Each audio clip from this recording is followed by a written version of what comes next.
como posiciona.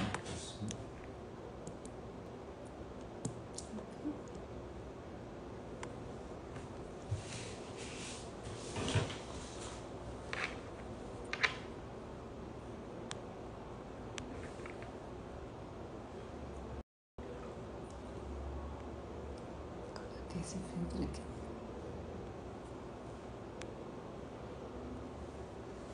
Isso aqui ficou melhor. Olá, tudo bem? Boa tarde. Dando para nos ouvir? Acena aí para nós, Augusto, se você está nos ouvindo direitinho. Oi, tudo bem? Hoje nós vamos falar mais um pouco do BPC LOAS, nós vamos tratar dos últimos assuntos, porque nós já temos falado bastante sobre esse assunto, nós já temos conversado muito, trabalhamos muito todos os aspectos que esse benefício... Muito bem? Tá ótimo. Nós trabalhamos todos os aspectos que esse benefício exige, o que ele requer, como funciona. E hoje nós vamos falar algumas coisas para finalizar. Vamos começar com o cadastro único, que é o CAD único. O CAD único, ele é essencial para a pessoa que quer fazer o requerimento, tanto para a pessoa quanto para os profissionais que querem fazer esse benefício para o seu cliente. Então, se você pretende trabalhar com esse benefício, pretende trabalhar com a área previdenciária, um dos documentos essenciais que você precisa pedir para o seu cliente é que ele faça o cadastro único. O CAD único, ele é feito pelo dono do processo, dono do pedido, que é pelo cliente, pelo requerente. Não é o advogado que faz esse cadastro para o cliente. Deixa eu achar aqui um filtro que eu não estou gostando. Acho que melhorou um pouquinho desse filtro. Isso. Então, nós vamos saber para o que serve. O cadastro único, ele é uma forma de identificar a pessoa de baixa renda, tanto o seu grupo familiar quanto o requerente. É uma forma que o governo tem de controlar essas famílias. E essa ferramenta, que nós podemos dizer que é uma ferramenta do governo, é por ela que o governo tem acesso, identifica como é a renda daquela família, qual o grupo familiar que compõe, qual a situação de trabalho, de saúde, aonde é a sua residência, do que eles estão precisando. É por esse cadastro. Por isso que é tão interessante e é tão necessário que se faça esse cadastro. Parece que nós temos uma boa noite. Boa noite, aí já é boa noite, Augusto? Aqui ainda é tarde para nós. É também aqui que nós temos acesso à escolaridade, nós temos acesso aos programas para a pessoa ela fazer o pedido do BPC LOAS, não só para esse benefício, mas também para o programa Minha Casa Minha Vida, Bolsa Família.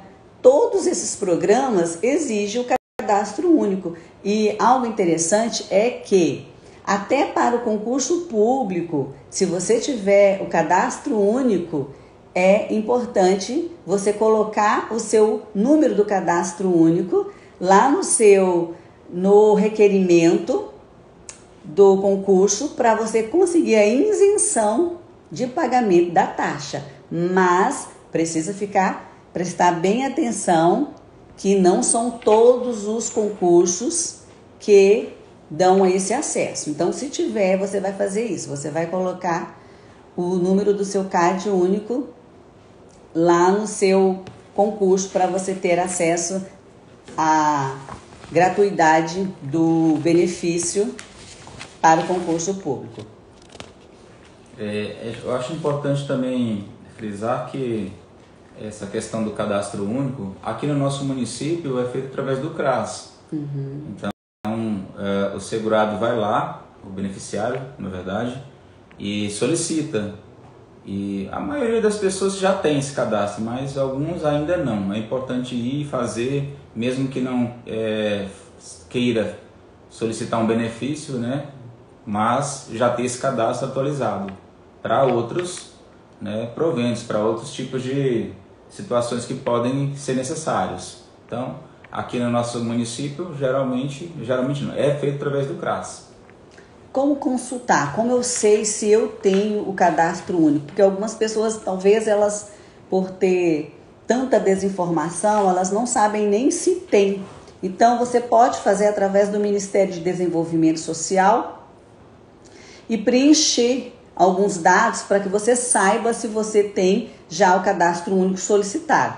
É preciso preencher o nome completo, a data de nascimento e o nome da mãe. É super simples, através do Ministério de Desenvolvimento Social, você já sabe se possui esse cadastro.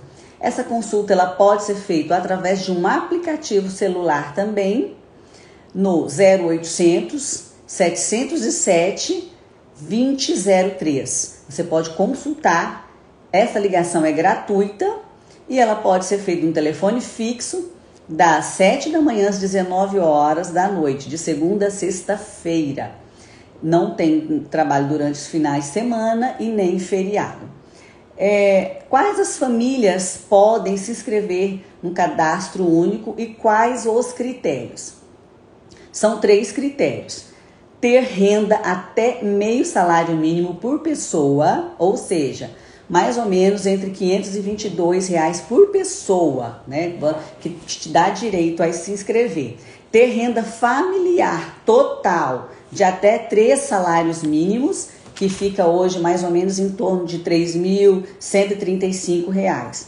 Ou possuir sua renda maior que 3 salários mínimos, desde que o cadastro esteja vinculado à inclusão em programas sociais nas 3 esferas do governo.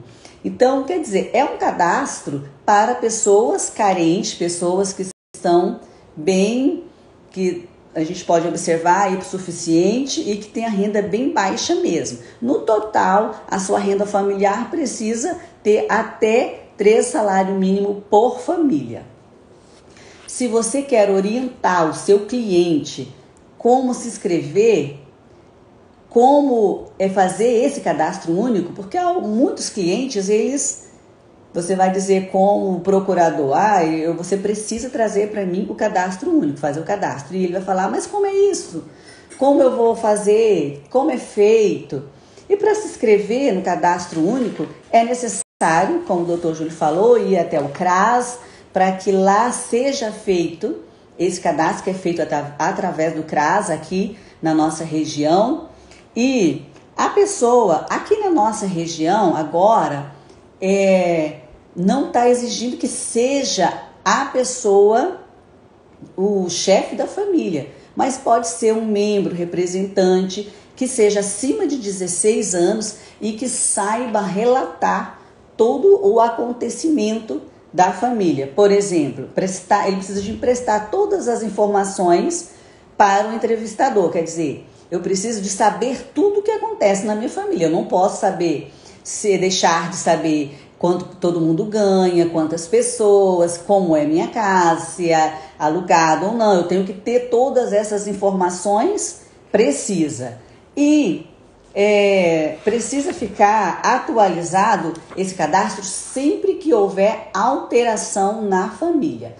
Falando também sobre esses cadastros, hoje nós temos uma portaria que o número 368/2020, que devido à situação que nós estamos vivendo de pandemia, é possível fazer o cadastro único por telefone.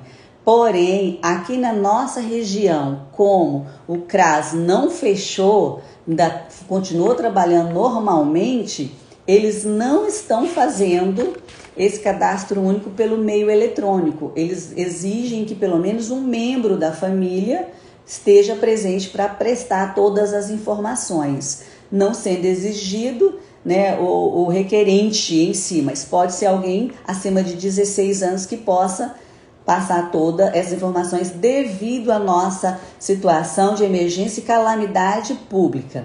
No entanto, algumas cidades, alguns municípios estão fazendo sim por meio eletrônico, por telefone, mas você precisa observar. Na nossa região, aqui em Jaru, não está fazendo, porque o trabalho continuou normalmente.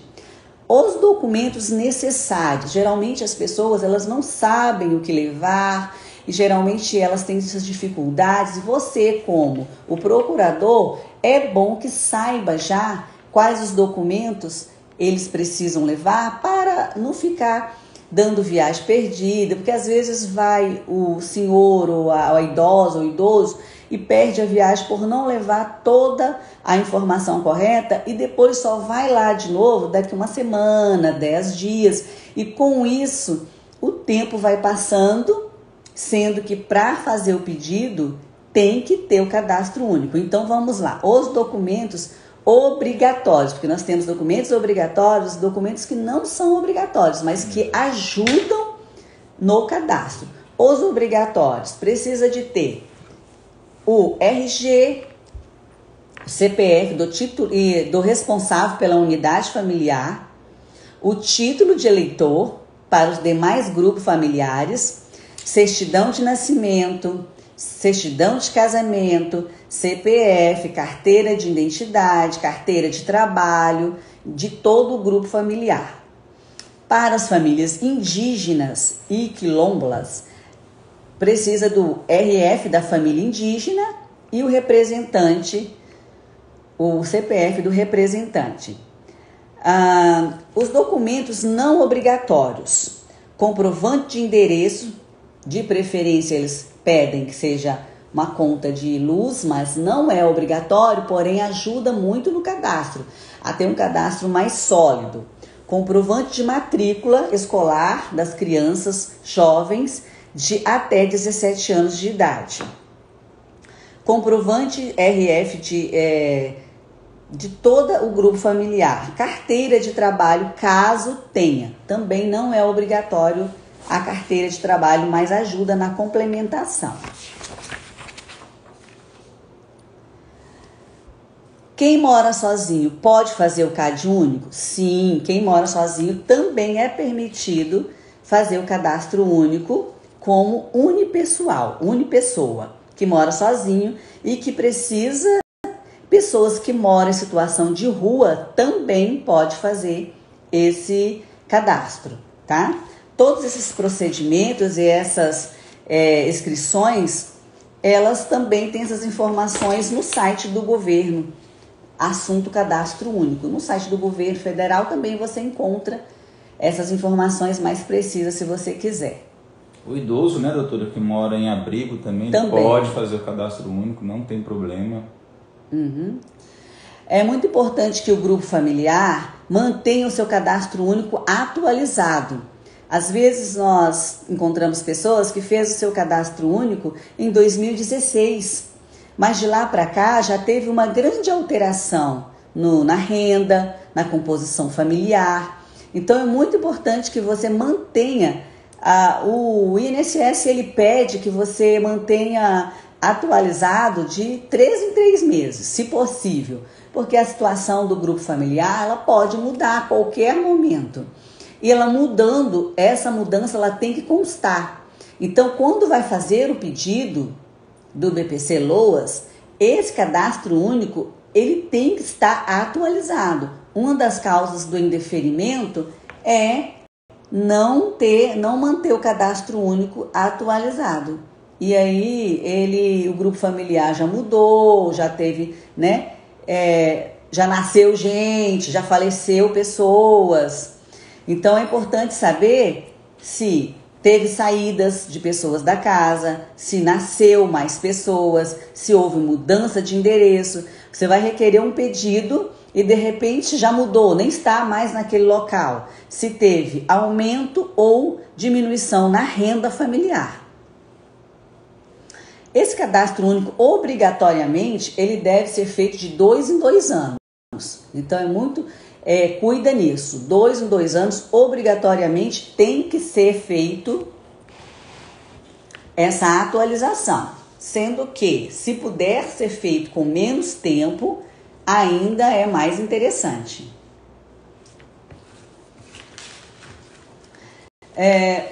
Nesse cadastro único, também nós temos o NIS e o CNIS, o PIS, né? O número de identidade social NIS é um número de inscrição do cidadão, do cadastro único. Então, quando você vai fazer o requerimento, pede lá o NIS. O que é o NIS? É um número de inscrição do cidadão no cadastro único, tá? E o PIS também. O número do Programa de Integração Social, o PIS, é criado ao obter o primeiro emprego. Quer falar mais alguma coisa?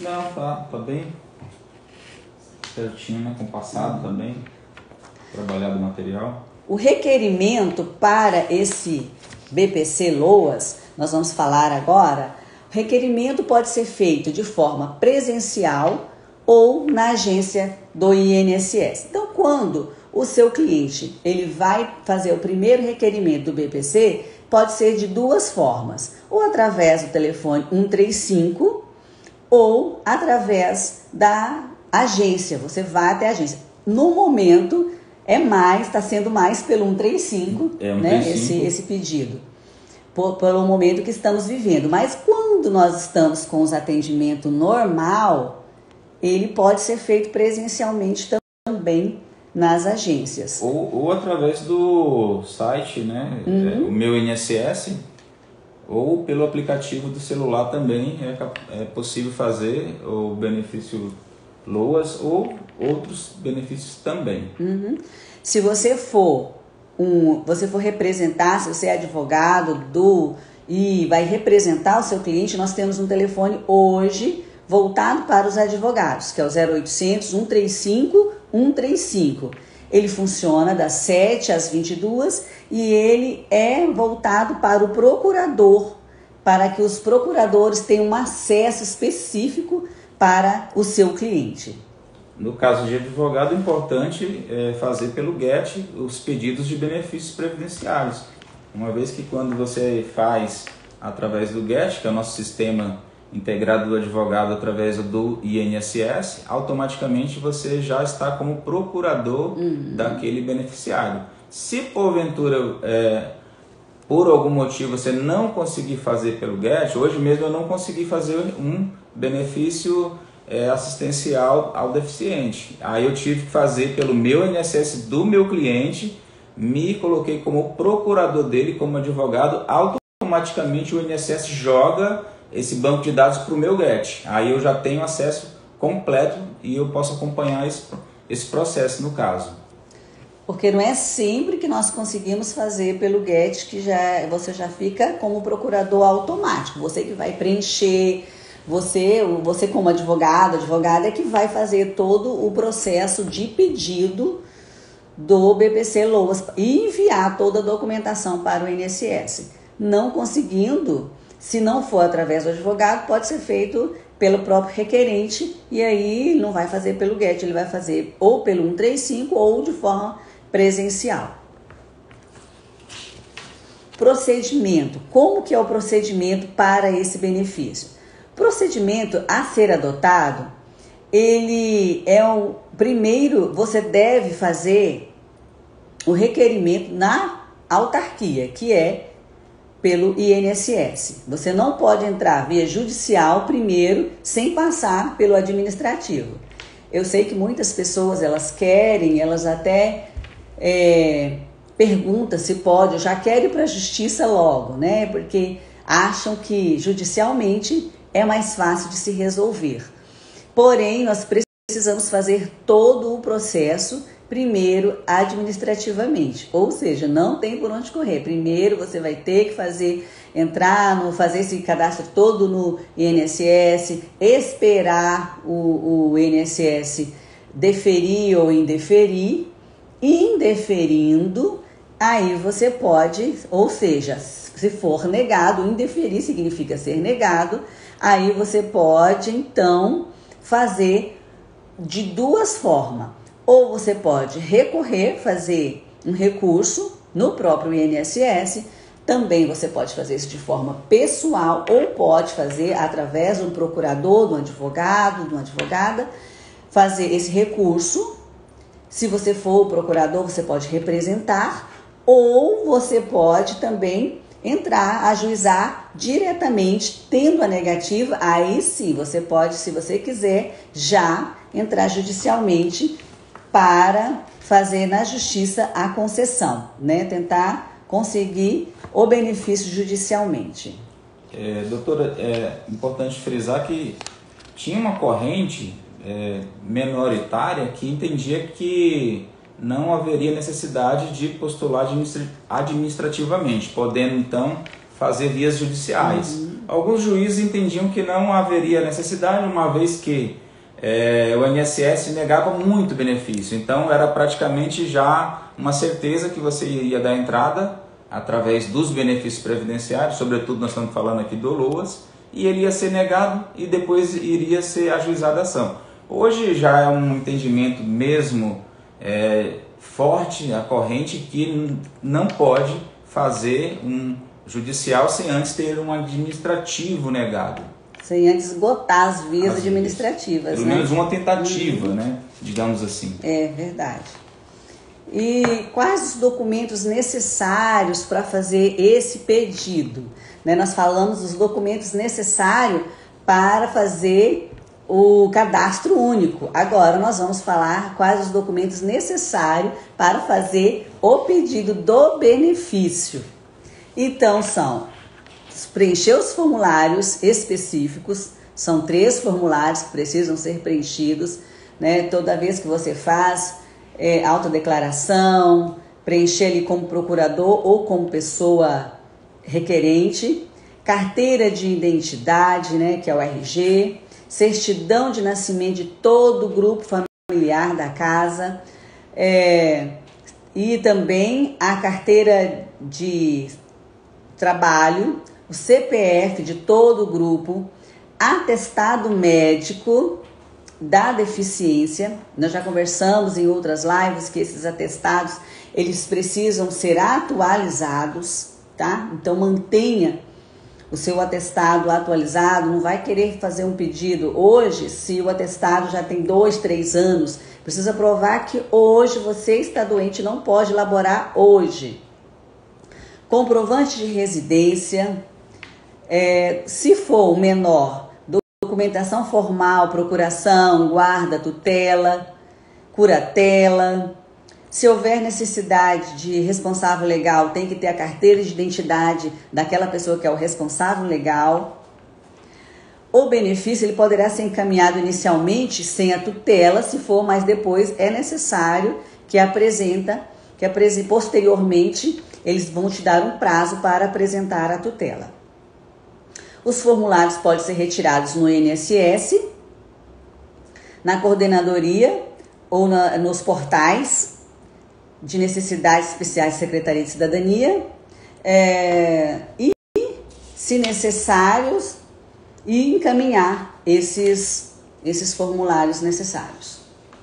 Agora nós vamos falar um pouquinho das perícias sociais, essas perícias que, além de toda essa documentação, nós sabemos que esse benefício, ele tem as temíveis perícias que precisam ser feitas e precisa ser passado por elas, não tem outra forma.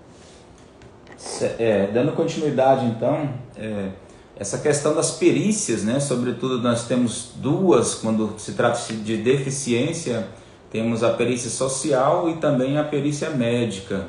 No caso do deficiente, primeiramente, geralmente, né, na nossa região, é feita a perícia social. O que seria a perícia social? O assistente social vai estar na base do INSS e vai fazer, então, um questionário de perguntas e respostas. É como se fosse o próprio cadastro único. Várias das perguntas são realmente as mesmas do cadastro. Então você, segurado, você que está requerente, indo fazer essas perícias, se atentem para as perguntas que você respondeu no cadastro. Porque se houver divergência, a autarquia vai negar o seu benefício, porque qualquer que seja a divergência de grupo familiar, renda per capita, endereço ou até mesmo dos atestados médicos, eles vão fazer a negativa do seu benefício, porque houve aí então não houve um consenso do que você falou lá no CRAS e depois através da perícia social. Houve divergência. Houve uma divergência de dados. Então a perícia social ela é importantíssima ser a mesma do cadastro e fazer aquilo que você está passando. Se você é uma pessoa que está ganhando meio salário, você vai falar a quantidade que você ganha. Se você é diarista, se você trabalha eventualmente, você vai falar. E geralmente eles perguntam como que é a sua residência, quantos cômodos tem, quantas pessoas vivem, quem trabalha, quem não trabalha, quem é menor, quem é maior de idade, e assim vai. É simples. O segurado que for lá fazer esse questionário, vá tranquilo, não vai ter problema algum. Feito isso, o INSS após vai marcar uma outra data para você fazer a perícia médica. Essa perícia médica, como a doutora falou, precisa dos atestados médicos, precisa dos laudos, precisa dos exames, precisa de ressonância, toda aquela documentação para testar a deficiência ou a doença. Então você não jogue fora os seus documentos, mesmo que antigos. Às vezes você tem atestado médico de 2015, 2016, eles também são para atestar que você estava doente desde aquela época, né? Sobretudo o LOAS, como é um benefício, a pessoa que for fazer por deficiência, ele tem que você provar que essa deficiência é longo prazo. Esses documentos já vão estar provando isso. E como foi falado aqui, o atestado recente também, você tem que ter um atualizado para demonstrar que você ainda está doente. Não tem como você levar somente o atestado antigo e falar, olha, está aqui, estou doente, preciso, que a autarquia também vai negar. E o médico, que é o perito, né, da área da saúde, algumas vezes é o clínico geral, mas pode ser também um especialista na área. O INSS ainda não tem tantos especialistas, sobretudo área de ortopedia, entre outras, mas é um médico que vai estar te atendendo e ele vai fazer as perguntas, como que você está, o que você está sentindo, é como se você estivesse fazendo realmente uma perícia médica, né? Feito isso, é dado um prazo de até 30 dias, logicamente esse prazo é uma teoria, pode ser que saia antes, pode ser que saia depois, e aí então vem o resultado. É engraçado que esse prazo, muitos médicos falam assim, procure seu advogado daqui 10 dias, você já tem a conclusão da sua perícia. E às vezes nem é 10 dias, às vezes eles falam, na hora que você sair daqui já pode procurar o seu advogado. Isso, acontece. E o cliente vem mesmo. E às vezes o cliente, mais o médico falou que já estava, que eu já podia procurar. Ele vem, às vezes, de Porto Velho, e vem cansado, vem direto para cá, querendo já saber do resultado. E a teoria é que 10 dias estaria, mas dura até 40 dias para dar resposta. Na justiça é dado até 30 dias, né? Talvez no INSS o prazo seja menor. Porém, isso aí é uma teoria, não tem como, até mesmo porque existem deficiências que o médico ele vai analisar de uma forma mais detalhada, ele pode demorar um pouco mais. Ou vamos supor então que o médico realmente ele tenha feito essa perícia e juntado o laudo nesse prazo, porém não foi ainda juntado no processo. Isso acontece, é muito comum. Ele entregou o laudo, né, se for na justiça judiciária, se for o administrativo através do INSS, mas ainda a gente, como advogado, nós ainda não temos acesso enquanto não for juntado. Então, a pessoa às vezes faz a perícia e no outro dia ou no mesmo dia vem aqui querendo saber o resultado. Nós não vamos poder passar esse resultado, porque nós não vamos ter esse resultado. Então, pelo menos 30 dias, espere que vai sair. É muito comum haver essa pergunta, se eu posso acumular benefícios previdenciários, sobretudo a gente está falando sobre LOAS, né? Alguns benefícios eles são realmente cumulativos. a aposentadoria por idade, ele pode ser acumulado com a pensão por morte, por exemplo, desde que atenda os critérios, né? No caso do LOAS, ele não é um benefício acumulativo. Uma vez que você recebe o LOAS, você não pode receber um outro benefício também. Acontece, às vezes a pessoa recebe o LOAS, um dos cônjuges vem a óbito. Esse cônjuge que vem a óbito, vamos supor um exemplo que ele trabalhava de carteira assinada, ou ele era contribuinte facultativo, ou ele pagava o INSS de uma outra forma, como doméstico, assim por diante, como do lar. E tem direito, então, o seu cônjuge de receber a pensão por morte. Veja bem, quando o segurado der entrada nesse benefício pensão por morte, o LOAS vai ser extinto, porque a autarquia vai entender que quando você deu entrada no benefício pensão por morte, você quer o benefício mais vantajoso. O LOAS, ele não tem 13º. Geralmente o LOAS você não consegue fazer empréstimos, porque ele é um benefício temporário. Enquanto você tiver a sua necessidade, você vai ter esse benefício. Esgotou a necessidade, também o benefício ele vai ser suspenso. Então, vai ser dado a pensão por morte e o benefício de LOAS ele é cortado, ele para de ter. Então não pode você receber 2 benefícios. Se acontece isso de uma forma irregular, antigamente acontecia muito porque os bancos de dados não se cruzavam tão facilmente, hoje isso é impossível acontecer, a pessoa receber 2 benefícios ao mesmo tempo, que não é cumulativo, a autarquia pede que você devolva então tudo aquilo que você recebeu de forma indevida. Entenda que de forma indevida é de forma irregular, que você tomou ciência disso, você sabia que estava errado, às vezes é um documento que foi fraudulento, às vezes através do cadastro que você omitiu as informações, ganhava-se 2, 3 salários na família e você falou que ganhava meio. Então nesse caso há devolução. Mas geralmente, pelo menos todos os clientes que nós atendemos aqui, quando há uma irregularidade, não foi pelo segurado, foi pela autarquia, de alguma forma houve algum erro. Aí nesses casos de erro, pelo INSS a devolução não é feita, tá? Porque tem caráter alimentar. E é interessante que no caso do LOAS, se a pessoa recebe o Bolsa Família, não tem problema. Porque já é um outro também de caráter assistencial. Uma outra pergunta, doutor, muito importante, é se ele pode ser pago LOAS para 2 membros da família. Isso, é muito comum essa pergunta, inclusive isso aí é fonte de judiciário muito, porque o INSS entende que não pode na família ter 2 pessoas que recebem 2 benefícios. Aí ele nega um, ou corta, ou faz o suspense por irregularidade, a gente entra na esfera judicial e ganha, porque o benefício previdenciário ele não é renda, ele não é salário, ele não é... Então isso não pode entrar como renda do grupo familiar. Então quer dizer que a renda do grupo familiar é 0, se naquele grupo familiar recebe só benefícios. Pode-se dizer que talvez ele seja um auxílio do governo, né? Pode colocar como auxílio do governo, então isso não caracteriza uma renda da família.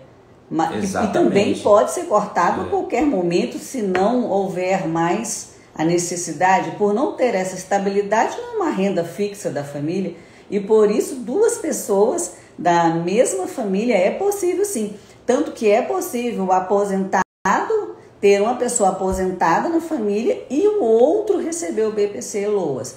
Isso é muito interessante porque algumas pessoas também que já recebem a pensão, outros benefícios, às vezes eles nem querem se casar por achar que vai cortar o benefício, e não é essa a realidade. Não é bem assim, vai depender da renda do grupo familiar, isso aí que é o fundamental, e não o simples fato do casamento, propriamente dito, né?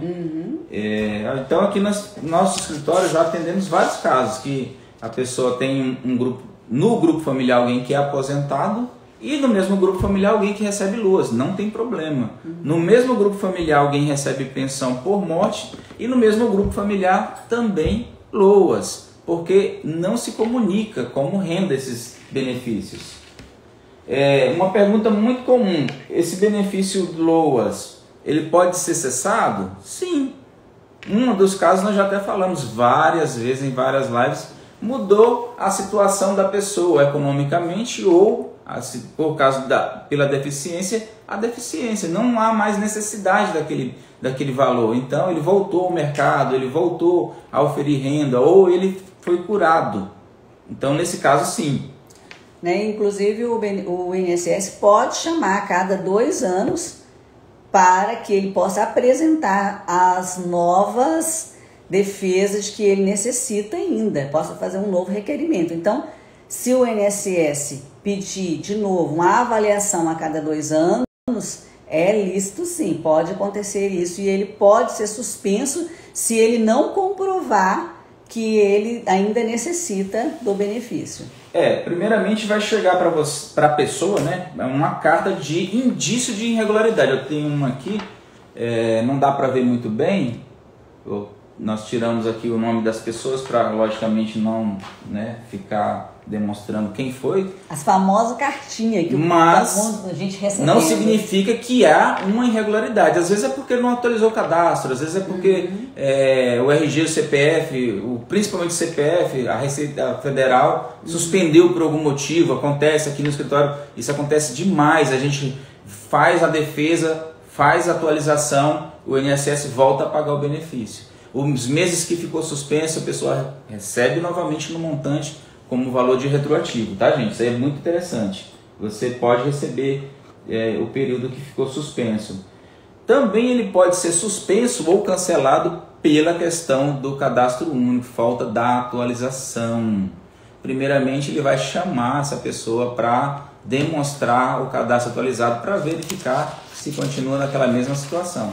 Se ainda assim essa pessoa não for no INSS ou não juntar essa documentação, aí esse benefício ele vai ser suspenso ou até mesmo cancelado. Então, é comum que o benefício seja suspenso quando não se comprova que a renda familiar ainda é de 1/4 do salário mínimo. O INSS ele corta mesmo, ele suspende o benefício até que seja aprovado, né? Exatamente. A gente até falou em lives anteriores que no judiciário utiliza-se outros critérios para questão da renda familiar, a renda per capita propriamente dita, né? Mas o INSS ele vai realmente utilizar a lei, né? Que o que ele tem, ele não pode usar os princípios, as analogias, os bons costumes, equidade, como o juiz aplica. Então ele vai negar. E também nós temos a hipótese de morte do beneficiário. Também, exatamente. Né? Que é importante da gente destacar que na morte do beneficiário, ele não vai continuar, os seus familiares não vai continuar recebendo. Encerrou, é personalíssimo também, intransferível. Não vai transferir para os netos, para o cônjuge, não transfere, não vira pensão por morte esse benefício, tá? E até mesmo porque esse benefício, como ele não tem um caráter contributivo, não tem como eu transmitir então para o meu cônjuge ou transmitir para o meu herdeiro, meu filho, filha, porque eu não paguei o INSS. Então, se eu não pago, eu não tenho então a minha seguridade social. Então, você que recebe o LOAS, ele não vira pensão por morte. Isso aí, várias pessoas vêm aqui no escritório para perguntar: meu cônjuge faleceu, ele recebia LOAS, deficiência, ou recebia LOAS idoso, eu posso fazer o pedido de pensão por morte? Não. Até poder pode, mas vai ser negado, porque não houve contribuição. Bom, acho que... E nós temos também outras pessoas que podem se enquadrar nessa questão de deficiência.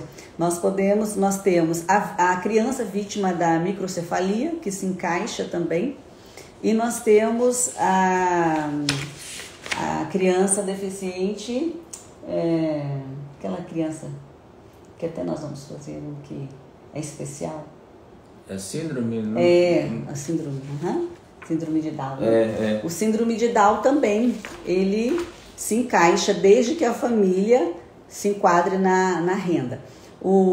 Naquela questão de documentação, é importante que você tenha guarde os seus gastos também. Principalmente nessa questão das crianças e dos idosos, entra os gastos com as fraldas, gastos com remédio, porque isso vai ajudar a provar que a sua renda ela está comprometida com o gasto da família. Então é importante que você mantenha, que nós temos dificuldade de encontrar de reter esses documentos, porque a pessoa não sabe que é importante e que conta, principalmente para o idoso que usa fralda, para essas crianças que usam remédio controlado, pessoas que então o INSS entende que a renda é muito alta, porém o gasto com essas pessoas também, as despesas são altas e faz jus ao recebimento. Aqui nós temos vários casos de pessoas que fazem tratamentos fora do nosso município, Porto Velho, que é a nossa capital, nos municípios vizinhos, Ariquemes, e isso gera muita despesa para eles, porque eles têm que ir por conta de ônibus, de táxi, então eles têm que fazer de tudo para estar lá na data e no horário marcado, e geralmente eles não guardam esses recibos, essas notas fiscais. Toda vez que a gente vai pedir as despesas, não tem as despesas, porque não guarda, não pede, na verdade, né? Despesa tem, todo mundo tem despesa. A questão é que dificilmente o beneficiário ele vai guardar, e é muito importante, principalmente quem vai pleitear um benefício BPC Loas, porque a gente coloca essas despesas para poder computar, subtrair a renda. No caso, a pessoa que ganha meio salário, mas ele tem uma renda de R$400, na verdade sobrou R$100 para ele. E esse R$100 é para comprar alimento. Então, qual que é a renda dele? R$100. Isso. Boa noite, Ana. Que saudade de você. Vem logo pro Brasil para a gente dar... Poderia dar um abraço, né? Mas agora não está podendo, e aí não teve jeito de completar, dar um abraço. Você já está vindo para cá, você falou que viria. E também nós queremos complementar com a questão da perícia médica, que muitos clientes e muitas pessoas, eles entendem que o procurador, quando eu falo procurador, eu falo do advogado, ele precisa acompanhar. E o advogado, ele não acompanha o seu cliente nas perícias, tanto que você nem pode, você como procurador, nem pode entrar junto para fazer... sala pericial. Na sala pericial, não pode, porque os médicos, eles têm, né, um decreto que resguardam eles, que não para impedir a presença do advogado e até mesmo de uma outra pessoa que está auxiliando sem ter necessidade. Para a pessoa idosa e para o menor, pode hoje ir com um acompanhante, por causa da nossa situação que estamos vivendo. Ele necessita de um acompanhante para o menor e para o idoso. Mas para a pessoa, para uma doença que não necessita em si de um acompanhante, não entra mais e não vai. Então, né, eu tenho dito para as pessoas, às vezes o cliente ele pergunta, a mãe me perguntou, você vai junto? Não, o advogado, a advogada, ela não acompanha a perícia. Não há necessidade. Porque é uma perícia ali que você vai explicar para o médico como que está a sua situação de doença. Ele que vai fazer todo o diagnóstico. Então, a nossa presença lá não faz a menor diferença, não faz a menor alteração. O advogado ele até pode ir por uma questão de camaradagem, para dar uma carona, levar no seu carro, na sua condução, ajudar no transporte. Isso acontece. Algumas vezes a gente até faz isso por amizade e camaradagem, mas não é necessário, não é importante isso. Ele pode ir com um parente para deixar ele lá, e aí quando terminar a sua perícia, essa pessoa vai lá e busca ele novamente. Por exemplo, para nós sairmos daqui de Jaru e for a Porto Velho só por acompanhar, ficar o dia todo à disposição daquele cliente, para chegar lá, não entrar na sala, para ficar na sala de espera, depois voltar, qual a diferença fez? Eu vou deixar de trabalhar, de dar assistência nos meus outros processos, de acompanhar outras pessoas, de agilizar o meu trabalho aqui, para não fazer alteração no resultado final do processo, né? Então, assim, não tem alteração positiva ou negativa o advogado acompanhar ou não nas perícias, né? Vocês têm algumas perguntas sobre isso?